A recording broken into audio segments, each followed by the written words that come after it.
టాలీవుడ్ అంటే హైదరాబాద్. ఈ మాటను మరో 5 ఏళ్ల తర్వాత కూడా ఇదే ధైర్యంతో చెప్పగలమా? హైదరాబాద్ ఆధిపత్యానికి తెరపడుతుందా? తెలుగు సినిమా ప్రయాణంలో ఇప్పటివరకు ఎన్నడూ చూడని ఒక సరికొత్త రవాణా, వ్యూహాత్మక మార్పు ఇప్పుడు తెరపైకి వచ్చింది. తెలుగు సినిమా నిర్మాణ వ్యవస్థలో భారీ మార్పుకు బీజం పడింది. ప్రశ్న ఒక్కటే, టాలీవుడ్ గుండె చప్పుడు నిజంగానే విశాఖపట్నం వైపు మారుతోందా?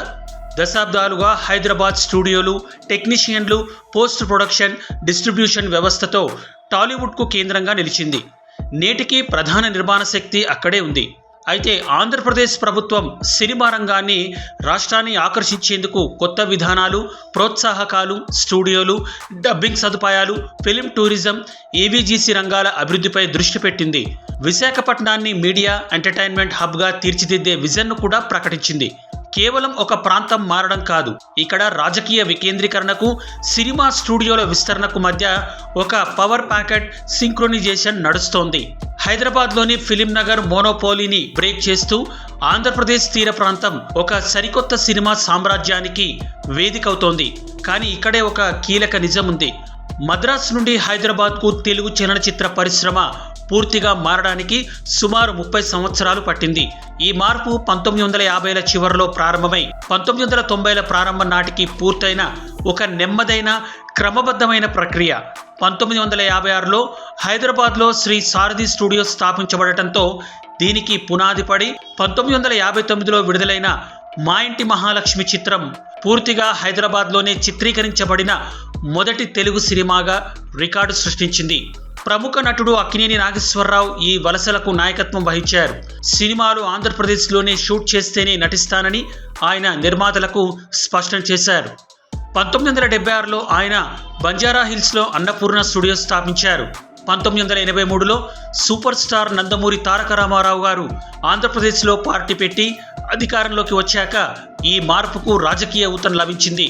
నటులు, నిర్మాతలు, సాంకేతిక నిపుణులు హైదరాబాద్లో స్టూడియోలు నిర్మించుకోవడానికి ఆయన ప్రభుత్వం రాయితీ భూములు, పన్ను మినహాయింపులు, తక్కువ వడ్డీకి రుణాలు అందించింది. ప్రముఖ నిర్మాత డివిఎస్ రాజు వంటి పరిశ్రమ దిగ్గజాల కృషి ఫలితంగా మద్రాసులోని చివరి విభాగాలు కూడా తమ కార్యకలాపాలను పూర్తిగా నిలిపివేసి హైదరాబాద్కు మారాయి. 1996లో భారీ రామోజీ ఫిలిం సిటీ ప్రారంభం కావడంతో టాలీవుడ్కు హైదరాబాద్ తిరుగులేని రాజధానిగా స్థిరపడింది.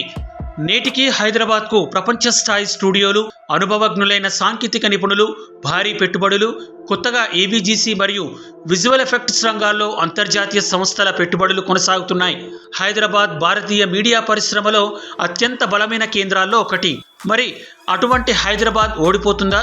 ప్రశ్న అది కాదు. తెలుగు సినిమా ఇక 2 శక్తివంతమైన కేంద్రాలతో ముందుకు సాగుతుందా అనేది.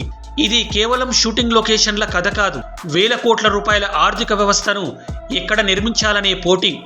విశాఖలో సముద్ర తీరాలు, కొండలు, పోర్ట్, ఎయిర్పోర్ట్, ఐటీ మౌలిక సదుపాయాలు, భవిష్యత్ స్టూడియోలు, పెట్టుబడులు ఇవన్నీ కలిసి కొత్త సినీ ఎకోసిస్టమ్కు పునాది వేయగలవని ప్రభుత్వం భావిస్తోంది. లక్ష్యం ఒకటే, సినిమా ద్వారా ఉపాధి, పర్యాటకం, సేవా రంగం, పెట్టుబడులను ఒకే వేదికపైకి తీసుకురావడం.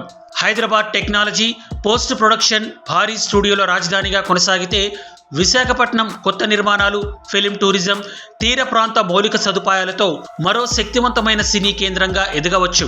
విశాఖలో రామానాయుడు స్టూడియోస్ వంటి ప్రాజెక్టులు ఇప్పటికే ఉనికిలో ఉండగా, భీమిలి మరియు మధురవాడ ప్రాంతాలు ఫిలిం ప్రొడక్షన్ అండ్ ట్రైనింగ్ సెంటర్లుగా రూపాంతరం చెందుతున్నాయి.